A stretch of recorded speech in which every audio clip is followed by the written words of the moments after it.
നമസ്കാരം. S V ജേണലിലേക്ക് ഒരിക്കൽ കൂടി സ്വാഗതം. എപ്പോഴും പറയാറുള്ളത് പോലെ തന്നെ നമ്മുടെ വീഡിയോയുമായി ബന്ധപ്പെട്ടിട്ടുള്ള നിങ്ങളുടെ അഭിപ്രായങ്ങളും അഭിപ്രായ വ്യത്യാസങ്ങളും കമൻറ്റുകളായി രേഖപ്പെടുത്താൻ മറക്കരുത്. നമുക്കൊരു 10 വർഷം പിന്നിലേക്കൊന്ന് പോയി നോക്കാം. 10 വർഷം എന്ന് വെച്ചാൽ കഴിഞ്ഞ ഒരു UDFൻ്റെ പ്രതിപക്ഷമുണ്ടായിരുന്ന 10 വർഷം. ഈ 10 വർഷത്തിനിടയ്ക്ക് എന്തൊക്കെ കാര്യങ്ങളാണ് നമുക്ക് വേണ്ടി നമ്മുടെ പ്രതിപക്ഷം അവിടെ ആ സ്ഥാനത്തിരുന്നു കൊണ്ട് നമുക്ക് വേണ്ടി ചെയ്തു തന്നത് എന്നുള്ളതാണ് നമ്മൾ മനസ്സിലാക്കേണ്ടത്. ഒരു സർക്കാർ, അത് തിരഞ്ഞെടുക്കപ്പെട്ട ഒരു സർക്കാരും അതോടൊപ്പം തന്നെ തിരഞ്ഞെടുക്കപ്പെട്ട പ്രതിനിധികളുടെ ഒരു സംഘവുമാണ് പ്രതിപക്ഷം. അവർക്ക് ആ പ്രതിപക്ഷത്തിന് എന്തുകൊണ്ട് അവർ പ്രതിപക്ഷമാകുന്നു എന്ന് ചോദിച്ചാൽ അവർ തിരഞ്ഞെടുക്കപ്പെട്ട പ്രതിനിധികൾ തന്നെയാണ്. പക്ഷേ ഭൂരിപക്ഷമില്ലാത്തത് കൊണ്ട് അവർ പ്രതിപക്ഷത്തേക്ക് പോകുന്നു. അതാണ് ജനാധിപത്യപരമായ ഒരു മര്യാദ. അതുകൊണ്ട് തന്നെ ഈ പ്രതിപക്ഷത്തിനും നമ്മുടെ കേരളത്തിലുള്ള ജനങ്ങളോട് പാലിക്കേണ്ട അല്ലെങ്കിൽ നടപ്പിലാക്കേണ്ട ചില ഉത്തരവാദിത്തങ്ങൾ അവർക്ക് കൂടിയുണ്ട് എന്നുള്ളതാണ് വാസ്തവം. എന്നാൽ പോയ 10 വർഷക്കാലം ഈ പ്രതിപക്ഷത്ത് നിന്ന് നമുക്ക് അങ്ങനെ ഗുണകരമായ എന്തെങ്കിലും പ്രവണതകൾ ഉണ്ടായിട്ടുണ്ടോ എന്നുള്ളതാണ് നമ്മൾ ആലോചിക്കേണ്ടത്. അതിൽ നിന്ന് വിലയിരുത്തിയിട്ട് വേണം നമ്മൾ അവരെ അധികാരത്തിലേക്ക് ഏൽപ്പിക്കുമ്പോൾ അവരിൽ നിന്ന് നമുക്ക് എന്തെങ്കിലും പ്രയോജനം കിട്ടുമോ എന്നറിയാൻ. നമുക്കറിയാം, കഴിഞ്ഞ കുറച്ച് ദിവസങ്ങളായി പുതുയുഗയാത്ര എന്ന് പറഞ്ഞുകൊണ്ട് VD സതീശൻ നടത്തിക്കൊണ്ടിരിക്കുന്ന യാത്രയുണ്ട്. ആ യാത്രയിൽ സതീശൻ ഉപയോഗിക്കുന്ന കുറേയധികം കള്ളങ്ങൾ നമുക്കെല്ലാവർക്കും അറിയാം. നുണകൾ തന്നെയാണ് അദ്ദേഹം പ്രചരിപ്പിച്ചുകൊണ്ടിരിക്കുന്നത്. മാധ്യമങ്ങളോട് നുണ പ്രചരിപ്പിക്കുന്നു, അതിനുശേഷം വേദിയിൽ നിന്നുകൊണ്ട് നുണ പ്രചരിപ്പിക്കുന്നു. പക്ഷേ ഈ വേദിയിലോ അല്ലെങ്കിൽ മാധ്യമങ്ങൾക്ക് മുൻപാകെ നിന്നുകൊണ്ടോ ഈ VD സതീശൻ ഒരുപാട് സ്വപ്നതുല്യമായ പദ്ധതികൾ ഞങ്ങൾ ആവിഷ്കരിക്കും എന്ന് പറയുന്നുണ്ട്. പക്ഷെ നമ്മൾ ശ്രദ്ധിച്ചു നോക്കിയാൽ അവിടെ എവിടെയും ഇങ്ങനെ ഇതാണ് ഞങ്ങൾ അവതരിപ്പിക്കാൻ പോകുന്ന പദ്ധതി എന്ന് പറയുന്ന ഒരു കാര്യം പോലും നമ്മുടെ മുന്നിലേക്ക് വരുന്നില്ല. വിദ്യാഭ്യാസ രംഗം നമുക്ക് ഏറ്റവും പ്രധാനപ്പെട്ട അടിസ്ഥാന രംഗം എന്ന് പറയുന്നത്, ഒന്ന് വിദ്യാഭ്യാസ മേഖലയാണ്, 2 ആരോഗ്യ മേഖല വരുന്നുണ്ട്. ഇത് രണ്ടിലും നടപ്പിലാക്കാൻ ഉദ്ദേശിക്കുന്ന വളരെ എഫിഷ്യൻ്റ് ആയിട്ടുള്ള ജനങ്ങളെ പിടിച്ചിരുത്തുന്ന തരത്തിലുള്ള എന്തെങ്കിലും പദ്ധതികളുടെ പ്രഖ്യാപനം നടന്നിട്ടുണ്ടോ? ആരോഗ്യരംഗം വെന്റിലേറ്ററിലാണ് എന്ന് നാഴികയ്ക്ക് 40 വട്ടം VD സതീശൻ പറയുന്നുണ്ടെങ്കിൽ തന്നെയും ആ VD സതീശൻ ആരോഗ്യരംഗത്തിൽ ഇന്ന മാറ്റങ്ങൾ നമുക്ക് വരുത്തിക്കൊണ്ട് ആരോഗ്യരംഗത്തെ പൂർണ്ണ സജ്ജമാക്കി തീർക്കാൻ സാധിക്കും എന്നെന്തുകൊണ്ടാണ് സതീശന് ഒരിക്കൽ പോലും പറയാൻ കഴിയാത്തത്? കുറേ സ്വപ്നതുല്യമായ പദ്ധതികൾ എന്ന് പറയുമ്പോഴും പിന്നെ മറ്റൊരു കാര്യം, കേരളം വർദ്ധിച്ച കടക്കണിയിലാണ്. 6 കോടി രൂപയിലധികം 6 ലക്ഷം കോടി രൂപയിലധികം കടക്കണിയിലാണ് നമ്മുടെ സംസ്ഥാനം ഇന്നുള്ളത്. അപ്പോൾ 6 ലക്ഷം കോടി രൂപയിലധികം കടക്കണിയിൽ പെട്ടുകിടക്കുന്ന നമ്മുടെ സംസ്ഥാന സർക്കാരിന് ഇനിയും ഈ സ്വപ്നതുല്യമായ പദ്ധതികൾ പ്രഖ്യാപിക്കുന്ന ഒരു കാലം വരുമ്പോൾ അത് എത്ര കോടി രൂപയിലേക്ക് മറിയും അല്ലെങ്കിൽ മാറ്റപ്പെടും എന്നുള്ളതിനെക്കുറിച്ച് നമ്മൾ ആലോചിച്ചിട്ടുണ്ടോ? ഇപ്പം നിലവിൽ അവർ ചെയ്യാൻ പോകുന്നത്, സംസ്ഥാന സർക്കാർ ഇതുവരെ കൊണ്ടുവന്നിട്ടുള്ള ചില പ്രോജക്റ്റുകളുണ്ട്, അത് സ്റ്റോപ്പ് ചെയ്യുന്നു, വേറെ ചില പ്രോജക്റ്റുകൾ ആരംഭിക്കുന്നു. അപ്പോൾ നമ്മുടെ സർക്കാരിനും സംസ്ഥാനത്തിനും ഉണ്ടാകുന്ന നഷ്ടത്തെക്കുറിച്ച് കൂടി VD സതീശൻ ജനങ്ങളുടെ മുമ്പിൽ പറയേണ്ടതുണ്ട്. അപ്പോൾ ഇതൊക്കെയാണ് പ്രതിപക്ഷത്തിൻ്റെ ഒരു പ്രശ്നം. ഇനി സർക്കാർ എടുക്കുന്ന ഏതെങ്കിലും ജനവിരുദ്ധമായ നിലപാടുകൾക്കെതിരായി എവിടെയെങ്കിലും ഈ VD സതീശനും സംഘവും, അതായത് നമ്മുടെ പ്രതിപക്ഷം എപ്പോഴെങ്കിലും പ്രവർത്തിച്ചിട്ടുണ്ടോ? കഴിഞ്ഞ ദിവസം ഒരു MLA കുറിച്ച് വലിയ വയയിൽ VD സതീശൻ പ്രഖ്യാപിക്കുന്നത് കേട്ടു. എനിക്ക് അസൂയ തോന്നുന്ന വികസനങ്ങളാണ് ഇവിടെ വരുത്തിയിരിക്കുന്നത്. ഒരു UDF MLAയുടെ മണ്ഡലത്തിൽ നടന്ന വികസന പ്രവർത്തനങ്ങളെ കുറിച്ചിട്ടാണ് സംസാരിക്കുന്നത്. എനിക്കിത് ചെയ്യാൻ സാധിക്കുന്നില്ല, ആദ്യമായി MLA ആകുന്ന ഒരാൾക്ക് ഇത്രയും സാധിച്ചല്ലോ എന്ന് പറയുന്നുണ്ട്. ഇതെങ്ങനെ സാധിച്ചെടുത്തു? അത് ഈ MLAയുടെ വീട്ടിൽ നിന്നോ കുടുംബത്തിൽ നിന്നോ എടുത്തുകൊണ്ട് വന്നിട്ട് നടപ്പിലാക്കിയ വികസന പദ്ധതികളൊന്നും അല്ലല്ലോ.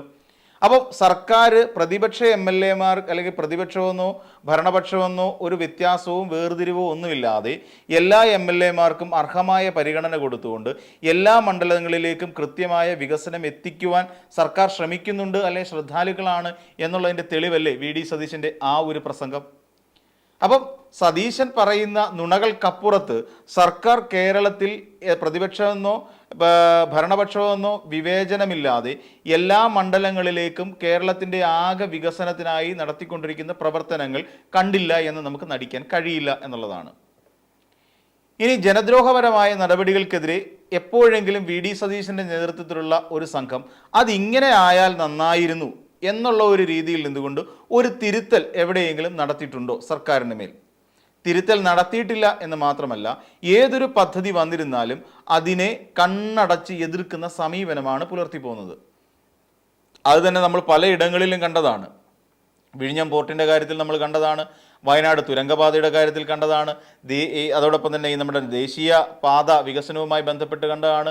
തീരദേശ ഹൈവേ വികസനവുമായി ബന്ധപ്പെട്ടുകൊണ്ട് നമ്മൾ കണ്ടതാണ്. മലയോര ഹൈവേയുടെ കാര്യത്തിൽ നമ്മൾ കണ്ടതാണ്. അങ്ങനെ എണ്ണി എണ്ണി എണ്ണി ഉദാഹരണം സഹിതം നമുക്ക് പറയാൻ കഴിയുന്ന തരത്തിൽ വികസന മുടക്കികളായി മാറിക്കൊണ്ടിരിക്കുന്ന ഒരു പറ്റമായി നമ്മുടെ പ്രതിപക്ഷം അധപ്പതിച്ചതാണ് നമ്മൾ കണ്ടത്. അത് ഒന്ന്. ഇനി രണ്ടാമതായി, പ്രതിപക്ഷത്ത് കഴിഞ്ഞ 10 വർഷം പ്രതിപക്ഷ നേതാക്കന്മാർക്കും അതോടൊപ്പം പ്രതിപക്ഷത്തിൽപ്പെട്ട എല്ലാ സംഘടനകൾക്കും ഒരു മുന്നോട്ട് ഒരു വലിയ ശക്തമായ ഒരു കുതിപ്പുണ്ടാകേണ്ട ഒരു കാലഘട്ടം തന്നെയായിരുന്നു എന്നുള്ള കാര്യത്തിൽ രാഷ്ട്രീയ ഭേദമന്യേ ആർക്കും യാതൊരു തർക്കവുമില്ല. എന്നിട്ട് കൂടി എന്തെങ്കിലും ഒരു മുന്നേറ്റം ഉണ്ടാക്കിയെടുക്കാൻ കഴിഞ്ഞിട്ടുണ്ടോ? നമുക്ക് ഉദാഹരണ സഹിതം പറഞ്ഞു നോക്കാം. ഇവിടെ വയനാട് മുണ്ടക്കൈ ചൂരൽമല ഉരുൾപൊട്ടലുണ്ടായ കാലം, അതിനു മുൻപ് 2018 അതായത് ആദ്യ പിണറായി സർക്കാർ അധികാരമേറ്റ കാലഘട്ടങ്ങളിലുണ്ടായ പ്രളയം, ഈ പ്രളയവുമായി ബന്ധപ്പെട്ടുകൊണ്ട് എന്തെങ്കിലും തരത്തിലുള്ള ഒരു മുന്നൊരുക്കം അല്ലെങ്കിൽ പോട്ടെ സർക്കാരിനോടൊപ്പം ചേർന്ന് നിൽക്കുന്ന എന്തെങ്കിലും ഒരു സമീപനം ഉണ്ടായിട്ടുണ്ടോ? ഇല്ല. കോവിഡ് ഉണ്ടായ കാലഘട്ടത്തിൽ സർക്കാരുമായി ചേർന്ന് നിന്നുകൊണ്ടൊരു പ്രവർത്തനം കണ്ടിട്ടുണ്ടോ? ഇല്ല. അപ്പോഴും സ്പ്രിംഗ്ലർ അഴിമതി എന്ന് പറഞ്ഞുകൊണ്ട് അതിനെ മറ്റൊരു തലത്തിലേക്ക് കൊണ്ടെത്തിക്കുന്ന കാഴ്ചയാണ് നമ്മൾ കണ്ടത്. ഇനി രണ്ടാമത്, ഈ അടുത്ത രണ്ടാം പിണറായി സർക്കാരിൻ്റെ കാലഘട്ടത്തിൽ നമ്മൾ നോക്കിയാൽ മുണ്ടക്കൈ ചൂരൽമല ഉരുൾപൊട്ടലുണ്ടായി. നമ്മൾ നൂറ്റാണ്ട് കണ്ട ഏറ്റവും വലിയ ദുരന്തം എന്ന് നമുക്ക് വേണമെങ്കിൽ പറയാൻ കഴിയും. അതുമായി ബന്ധപ്പെട്ടുകൊണ്ട് ഈ പറയുന്ന പ്രതിപക്ഷം എന്തെങ്കിലും ഒരു ഇഞ്ച് സർക്കാരിന് ഗുണകരമായ എന്തെങ്കിലും ചെയ്തിട്ടുണ്ടോ? പോട്ടെ, ജനോപകാരപ്രദമായി എന്തെങ്കിലും ചെയ്തിട്ടുണ്ടോ? ഇതിൽ നമുക്കറിയേണ്ട ഒരു കാര്യം, CMDRF എന്ന് പറയുന്ന ഒരു ഫണ്ട് നമുക്കുണ്ട്. ഈ CMDRFിലേക്ക് പണം കൊടുക്കാൻ പാടില്ല എന്ന് ആഹ്വാനം ചെയ്ത കൂട്ടത്തിലുള്ളതാണ് ഈ പ്രതിപക്ഷ നേതാക്കൾ. അപ്പം നമ്മൾ നോക്കേണ്ട ഒരു കാര്യം, ഈ പ്രതിപക്ഷത്തുള്ളവരാരും കേരളത്തിലെ ജനങ്ങളുടെ വോട്ട് നേടിയിട്ടല്ലേ ജയിച്ചത്? നമുക്കറിയാം ടി സിദ്ദിഖ്, അതോടൊപ്പം തന്നെ നമ്മൾ അവിടുത്തെ സുൽത്താൻ ബത്തേരി MLA, ഇവർ രണ്ടുപേരും പ്രതിപക്ഷത്തിരിക്കുന്ന 2 MLA-മാരാണ്. അപ്പോൾ ഈ 2 MLA-മാർക്കും അദ്ദേഹം രണ്ടാമത്തെ പലരും പല കേസുകളും അതും ഇതൊക്കെ ഉണ്ട്, അതൊക്കെ പോയിക്കോട്ടെ. ഈ 2 MLA-മാരും നിൽക്കുന്ന ഒരു ജില്ലയിൽ ആണ് ഈ പ്രശ്നം ഉണ്ടായത്. എന്നിട്ട് ഈ തന്നെയുമല്ല, ആ വയനാട് എന്ന് പറയുന്നവരുടെ MP-യും കോൺഗ്രസ്സുകാരിയാണ്. എന്നിട്ട് എന്താണ് ആ നാട്ടിലെ ജനങ്ങൾക്ക് വേണ്ടി കോൺഗ്രസ്സുകാർ ഇതുവരെയായി ചെയ്തു കൊടുത്തിട്ടുള്ളത്? ഫണ്ട് പിരിച്ചു എന്ന് പറയുന്നു. ആ ഫണ്ട് എവിടെ? എത്ര കോടി പിരിച്ചു? സംസ്ഥാന സർക്കാരിൻ്റെ CMDRFിലേക്ക് 1 രൂപ പോലും സംഭാവന ചെയ്യരുത് എന്ന് പറഞ്ഞു. എന്നിട്ട് ഈ ഫണ്ട് അവന്നിട്ട് സ്വന്തം നിലയ്ക്ക് പിരിക്കുകയാണ് എന്ന് പറഞ്ഞു. ഞങ്ങൾക്ക് ഞങ്ങളുടേതായ സംവിധാനമുണ്ട് എന്ന് പറഞ്ഞു. എന്നിട്ട് ആ സംവിധാനത്തിലൂടെ വന്ന ഫണ്ട് എത്രയാണെന്ന് ഇതുവരെ ആരോടെങ്കിലും വ്യക്തമാക്കിയിട്ടുണ്ടോ? ഭൂമി വാങ്ങിയിട്ടുണ്ടോ? എന്നിട്ട് ഇപ്പോൾ പറയുന്നത് എന്താണ്? സർക്കാർ 1 വർഷം വേണ്ടി വന്നു വീട് വെച്ചു കൊടുക്കാൻ എന്ന് പറയുന്നു. അതിനു മുൻപ് നടന്ന കോടതി വ്യവഹാരങ്ങളെക്കുറിച്ച് മനഃപൂർവ്വം പറയാതെ വിടുകയാണോ? അതെ, തീർച്ചയായും അങ്ങനെ തന്നെ. സർക്കാരിനെ അവിടെയും കുറ്റം പറയണം. എന്നിട്ട് ഈ കോൺഗ്രസ്സുകാർ പിരിച്ച് 100 വീട് വെക്കാൻ വേണ്ടി പിരിച്ച തുക എത്രയാണെന്ന് ഇതുവരെ വ്യക്തമാക്കിയിട്ടുമില്ല. അപ്പോൾ ഇങ്ങനെ തുടങ്ങി നിരവധി കാര്യങ്ങൾ. അപ്പോൾ അത് അങ്ങനെ പോകുന്നു വയനാടുമായി ബന്ധപ്പെട്ടുകൊണ്ട്. ഇനി അവരുടെ സ്വന്തം നേതാവായ K. കരുണാകരൻ ലീഡറുടെ സ്മാരക നിർമ്മാണവുമായി ബന്ധപ്പെട്ട് ഫണ്ട് പിരിവ് നടത്തിയവരാണ് കോൺഗ്രസ്സുകാർ. ആ ഫണ്ട് എവിടെ? എന്നിട്ട് അതും കൂടാതെ മറ്റുള്ള ജനങ്ങൾ ചോദിക്കുന്നത് എന്താണ്? എവിടെ K. കരുണാകരനുള്ള സ്മാരകം? അപ്പം ഇങ്ങനെയുള്ള കാര്യങ്ങൾ പറയുകയല്ലാതെ അതിനപ്പുറത്തേക്ക് മറ്റു ചില കാര്യങ്ങളിലേക്ക് പോകാം. ഇവിടെ ഏറ്റവും അധികം മുന്നോട്ട് വരേണ്ടിയിരുന്ന, കുതിപ്പിലേക്ക് എത്തേണ്ടിയിരുന്ന മറ്റൊരു സംഘടനയാണ് യൂത്ത് കോൺഗ്രസ്. ആ യൂത്ത് കോൺഗ്രസുമായി ബന്ധപ്പെട്ടുകൊണ്ട് വയനാട് ഫണ്ട് തട്ടിപ്പ് പ്രശ്നം ഉയർന്നു വന്നു. അതിന് തൊട്ടു മുൻപ് തന്നെ ഈ യൂത്ത് കോൺഗ്രസിൽ നടന്ന ഒരു തെരഞ്ഞെടുപ്പുമായി ബന്ധപ്പെട്ടുകൊണ്ട് ഇവിടെ വ്യാജ ID കാർഡ് നിർമ്മിച്ച് അങ്ങനെ ഒരു ഉടായ്പ് കാണിച്ചു. അടുത്തതായി നമ്മൾ പരിശോധിക്കേണ്ടത് ഈ ഫണ്ട് തട്ടിപ്പ്, വയനാട് ഫണ്ട് തട്ടിപ്പ്. ഈ വയനാട് ഫണ്ട് തട്ടിപ്പിൽ എത്ര കോടി പിരിച്ചെന്നോ എത്ര കോടി വന്നെന്നോ എത്ര കോടി മുക്കിയെന്നോ ഒന്നും ആർക്കും യാതൊരു അറിവുമില്ല.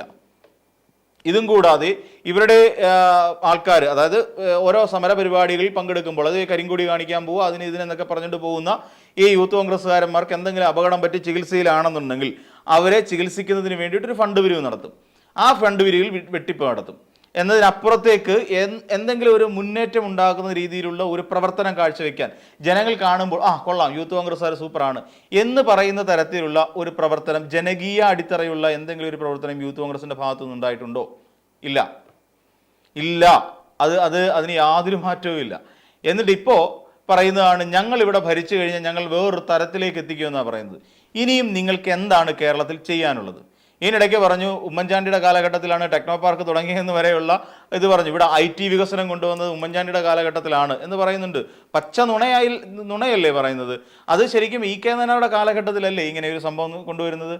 അതേ മോഡലിൽ അമേരിക്കയിൽ അദ്ദേഹം സന്ദർശിച്ചിട്ട് പോയ സമയത്ത് എനിക്കൊന്ന് ആപ്പിൾ പാർക്കോ അങ്ങനെ എന്തോ കണ്ടിട്ടാണ്. അതേപോലെ ഒരു കോൺസെപ്റ്റ് ഇവിടെ നമ്മുടെ കേരളത്തിൽ ഉണ്ടാവണം അങ്ങനെ പറഞ്ഞുകൊണ്ട് ഇന്ത്യയിൽ തന്നെ ആദ്യത്തെ ഒരു ഈ IT പാർക്ക് തുടങ്ങുന്നത് കേരളത്തിലാണ്. അത് ആരാണ് തുടങ്ങിയത് വെച്ചാൽ EK നായനാരുടെ കാലഘട്ടത്തിലാണെന്നേ അത് വരുന്നത്. പിന്നീട് പല സർക്കാരുകളും മാറി വന്ന് VS അതോടൊപ്പം തന്നെ അതിനെ ഡെവലപ്പ് ചെയ്ത് കൊണ്ടുവരികയാണ് ചെയ്തത്. വ്യവസായ സൗഹൃദമല്ല എന്ന് പ്രചരിപ്പിക്കുന്നത് അക്ഷരാർത്ഥത്തിൽ വ്യവസായ സൗഹൃദമല്ലേ? ഈസ് ഓഫ് ഡൂയിങ്ങിൻ്റെ 1ാം സ്ഥാനത്തേക്ക് നിൽക്കുന്ന ഈ കേരളമല്ലേ? ഈ ആരോഗ്യരംഗം നമ്മൾ നീതി ആയോഗിൻ്റെ കണക്ക് പ്രകാരം കേരളമല്ലേ 1ാം സ്ഥാനത്ത് നിൽക്കുന്നത്? അപ്പോൾ എന്തിനാണ് ഇങ്ങനെ ജനങ്ങളെ തെറ്റിദ്ധരിപ്പിക്കാൻ ശ്രമിക്കുന്നത്? അപ്പോൾ നിങ്ങൾക്ക് എന്താണ് ചെയ്യാനുള്ളത്? ഇവിടെ കള്ളത്തരം പ്രചരിപ്പിച്ചുകൊണ്ടേയിരിക്കുകയാണ്. കടബാധ്യത കൂടുന്നു, വിലക്കയറ്റത്തിൽ കേരളം 1ാം സ്ഥാനത്തല്ല 2ാം സ്ഥാനത്തായി. 3.67% എന്ന് പറയുന്ന ഒരു നിലയിലേക്ക് നമുക്ക് എത്താൻ കഴിഞ്ഞു. ഒരു ഘട്ടത്തിൽ 24-25 കാലഘട്ടങ്ങളിൽ നമുക്ക് 9.1 ആയിരുന്നു നമ്മുടെ നമ്മുടെ വിലക്കയറ്റത്തിൻ്റെ തോത്. അത് നമുക്ക് കുറച്ച് നമ്മൾ 2ാം സ്ഥാനത്തേക്ക് എത്താൻ നമുക്ക് കഴിഞ്ഞു. തെലങ്കാനയാണ് 1ാം സ്ഥാനത്ത് നിൽക്കുന്ന സംസ്ഥാനം. പിന്നീട് നമുക്ക് ശേഷം തമിഴ്നാട് അടക്കമുള്ള സംസ്ഥാനങ്ങൾ വേറെയുണ്ട്. അപ്പോൾ ഈ രീതിയിലൊക്കെ നമുക്ക് മാറ്റം കൊണ്ടുവരാൻ സാധിച്ചിട്ടുണ്ട് എന്നുള്ള ആ വസ്തുത എന്തുകൊണ്ടാണ് VD സതീശൻ അടക്കമുള്ളവർ ഒന്ന് മറന്നു പോകുന്നത്? എന്നിട്ട് പറയേണ്ട കാര്യങ്ങൾ പറയാതെ പിടിക്കുകയും പിന്നീട് ഇവിടെ കേരളത്തിനെ മറ്റൊരു തരത്തിലേക്ക്, അതായത് വർഗീയതയുടെ ഈറ്റില്ലമാക്കി മാറ്റാനുള്ള ശ്രമമല്ലേ VD സതീശൻ അടക്കമുള്ള പ്രതിപക്ഷ നേതാക്കൾ ശ്രമിച്ചുകൊണ്ടിരിക്കുന്നത്? ഇവിടെ ശബരിമല അവർ ഇത്രയും കാലമായി മറ്റൊന്നും എതിർക്കുകയോ മറ്റൊന്നിനെക്കുറിച്ചോ സംസാരിക്കാതെ ഇക്കണ്ട കാലം അത്രയും സംസാരിച്ചുകൊണ്ടിരിക്കുന്നത് ശബരിമലയെക്കുറിച്ച് മാത്രമാണ്. ശബരിമലയിലെ സ്ത്രീ പ്രവേശന വിഷയം മുതൽ യുവതീ പ്രവേശന വിഷയം മുതൽ അവിടെ നിങ്ങോട്ട് വന്ന് സ്വർണ്ണക്കൊള്ള, വീണ്ടും യുവതീ പ്രവേശന വിഷയത്തിലേക്ക് വരുന്നു. പിന്നീട് SDP-യെയും ജമാഅത്ത് ഇസ്ലാമിയെയും മതരാഷ്ട്രവാദികളാണെന്ന് മുദ്രകുത്തിയ അതേ UDF-കാർ ഇപ്പോൾ VD സതീശൻ എത്തിയപ്പോൾ അവർ മതരാഷ്ട്രവാദികളല്ലാതെയായി മാറുന്നത് എങ്ങനെ? ഇതിനെ ചോദ്യം ചെയ്തപ്പോൾ ഇവിടെ CPM-ഓ അല്ലെങ്കിൽ സർക്കാരോ ഉടനെ ഇസ്ലാം വിരുദ്ധരായി മുദ്രകുത്തപ്പെടുന്നു. അവർ സംഘികളുടെ ഉറ്റ തോഴന്മാരായി മാറുന്നു. അക്ഷരാർത്ഥത്തിൽ ഈ പറയുന്ന ഗോൾവർക്കറുടെ ചിത്രത്തിന് മുമ്പിൽ വിളക്ക് കത്തിക്കാൻ പോയത് VD സതീശൻ തന്നെ ആയിരുന്നില്ലേ? അദ്ദേഹം മതമായിരുന്നില്ല അദ്ദേഹത്തിൻ്റെ വിഷയമെന്ന് ഇവിടുത്തെ BJP-യുടെ സംസ്ഥാന അധ്യക്ഷനെ കുറിച്ച് നല്ലത് മാത്രം സംസാരിച്ചു നടക്കുന്ന ആരായിരുന്നു? അതും ഈ VD സതീശൻ തന്നെയല്ലേ? അങ്ങനെ എത്ര ഉദാഹരണങ്ങൾ സഹിതം എടുത്ത് പറയാൻ കഴിയും. വേണമെങ്കിൽ ഞാൻ BJP-യിലേക്ക് പോകും എന്ന് പറഞ്ഞ ഒരാൾ സുധാകരൻ എന്ന് പറയുന്ന മുൻ KPC അധ്യക്ഷനല്ലേ? ഞങ്ങൾ ശാഖയ്ക്ക് കൂട്ടു നിൽക്കാൻ വേണ്ടി ഞാൻ എൻ്റെ കുട്ടികളെ പറഞ്ഞു വിട്ടിട്ടുണ്ട് എന്ന് പറഞ്ഞത് അതേ KPCC അധ്യക്ഷൻ തന്നെ ആയിരുന്നില്ലേ? അങ്ങനെ സംഖ്യകളുമായി സന്ധി ചെയ്തതിൻ്റെ 100 കഥകൾ ഇവിടെ പറയാനുണ്ട്. ED വരുമെന്നുള്ള പേടി പറഞ്ഞുകൊണ്ട് നിയമത്തെ സീറ്റ് മറിച്ച് വിറ്റതും അതിനുശേഷം ഇവിടെ മുരളീധരനോടുള്ള വൈരാഗ്യം തീർക്കാൻ വേണ്ടിയിട്ട് തൃശ്ശൂർ സീറ്റ് എടുത്തു കൊടുത്തതും അവിടെ അതിന് പകരമായി തൃപ്പൂണിത്തുറ സീറ്റ് K ബാബുവിന് വേണ്ടി BJP-കാർ തന്നതും ഇതെല്ലാം ഡീലുകളുടെ ഭാഗം തന്നെ ആയിരുന്നില്ലേ? ഇതൊക്കെ എന്തുകൊണ്ടാണ് സതീശൻ മറന്നു പോകുന്നത്? അപ്പോൾ ഈ കണ്ട കാലം അത്രയും, അതായത് ഈ കഴിഞ്ഞ 10 വർഷക്കാലവും ഒരു വലിയ ശക്തിയായി മാറാൻ സാധിക്കുമായിരുന്ന പ്രതിപക്ഷത്തിന് ശരിക്കും ദൗർബല്യം സംഭവിച്ചിരിക്കുന്നു. അവരുടെ ശക്തി ക്ഷയിച്ചിരിക്കുന്നു. ഇപ്പോൾ എന്താ അവർ ചെയ്തുകൊണ്ടിരിക്കുന്നത്? അതായത് LDF എന്ന് പറയുന്ന മുന്നണിയിൽ പോയി ചുരണ്ടലാണ് പണി.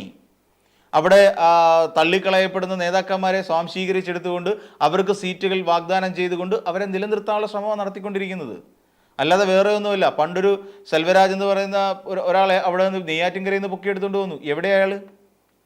ഇന്ന് KPCC-യുടെ ആസ്ഥാനത്ത് കയറാൻ പോലും യോഗ്യതയില്ലാത്ത ഒരാളായി പുള്ളി മാറിയില്ലേ? ആ ഒരവസ്ഥയിലേക്ക് കൊണ്ടെത്തിച്ചില്ലേ? ഇതെല്ലാം കോൺഗ്രസിലേക്ക് മറുകണ്ഠം ചാടുന്ന പലരും ചിന്തിക്കേണ്ട ചില കാര്യങ്ങളാണ് ഇതെല്ലാം. മറ്റ് മുന്നണികളെ തുരങ്കം വെക്കാൻ വേണ്ടിയിട്ട് എന്തൊരു കള്ളക്കഥകളല്ലേ പടച്ചുവിട്ടത്? മാണി ഗ്രൂപ്പ് ഇപ്പോൾ അതേ UDF-നോടൊപ്പം ചേരുന്നു എന്ന് പറഞ്ഞുകൊണ്ട് കള്ളക്കഥകൾ, ജോസ് കെ മാണിയെ സോണിയാഗാന്ധി വിളിച്ചു കള്ളക്കഥ പ്രചരിപ്പിക്കുകയല്ലേ ചെയ്തുകൊണ്ടിരുന്നത്? അങ്ങനെ ഒരു സംഭവം നടന്നിട്ടുണ്ടോ? ഇല്ല. എന്നിട്ടും ഇത്തരം കള്ളക്കഥകൾ മെനഞ്ഞുകൊണ്ട് ജനങ്ങളുടെ കണ്ണിൽ പൊടിയിടാൻ വേണ്ടിയിട്ടുള്ള ശ്രമം, സ്വർണ്ണക്കൊള്ളയെ തിരിഞ്ഞുകൊത്തി അത് ആകപ്പാടെ പ്രശ്നമായി മാറി. അത് UDF-കാരും പ്രതികളായി വരുന്ന ഒരു അവസ്ഥയിലേക്ക് പോയി. അപ്പോൾ ഇങ്ങനെ കള്ളക്കഥകൾ മാത്രം പ്രചരിപ്പിക്കുകയും ജനത്തിന് ഗുണകരമായ ഒരു കാര്യം പോലും പറയാതിരിക്കുകയും ചെയ്ത പ്രതിപക്ഷം എന്ന നിലയ്ക്ക് തന്നെയാണ് VD സതീശൻ നേതൃത്വം കൊടുക്കുന്ന ആ പ്രതിപക്ഷത്തിനുള്ളത്. അതൊരിക്കലും നമുക്ക് മറക്കാൻ കഴിയില്ല. അതിന് പറ്റിയ സൈബർ ആക്രമണം നടത്തുകയും വേണ്ടി വന്നാൽ അതിനുവേണ്ടി പണം മുടക്കുകയും അതിനുവേണ്ടി PR ഏജൻസികളുമായി ബന്ധപ്പെട്ട് മുന്നോട്ട് പോകാൻ രാജ്മോഹൻ ഉണ്ണിത്താൻ അടക്കമുള്ള നേതാക്കന്മാരെ തെരുവിലിട്ട് വലിച്ചു കീറാൻ വേണ്ടി പണം മുടക്കാൻ ശേഷിയുള്ള ഒരു പറ്റം യൂത്ത് കോൺഗ്രസ്സുകാരന്മാരുടെ കയ്യിലേക്ക് ഈ കേരളത്തിൻ്റെ ഭരണം ഏൽപ്പിച്ചു കൊടുക്കുന്നതിൻ്റെ ഗതികേടൊന്ന് ആലോചിച്ച് നോക്കിയേ. എന്താണ് ശരിക്കും സംഭവിച്ചുകൊണ്ടിരിക്കുക നമുക്ക് അന്നേരം മനസ്സിലാവും. കള്ളം മാത്രം പ്രചരിപ്പിക്കുന്ന ഒരു പ്രതിപക്ഷ നേതാവ്, പിന്നെ സ്വന്തം പാർട്ടിയിലെ ഉമാ തോമസ് അടക്കമുള്ള കെ രമ അടക്കമുള്ള ബിന്ദു കൃഷ്ണ അടക്കമുള്ള വനിതാ നേതാക്കന്മാരെ അടക്കം രാജ്മോഹൻ ഉണ്ണിത്താൻ അടക്കമുള്ള മുതിർന്ന നേതാക്കന്മാരെ അടക്കം തെരുവിലിട്ട് വലിച്ചു കീറുന്ന ഒരു പറ്റം സൈബർ ഗുണ്ടകളായി മാറിക്കഴിഞ്ഞിരിക്കുന്ന യൂത്ത് കോൺഗ്രസ് പട ഒരു സൈഡിൽ വേറെ.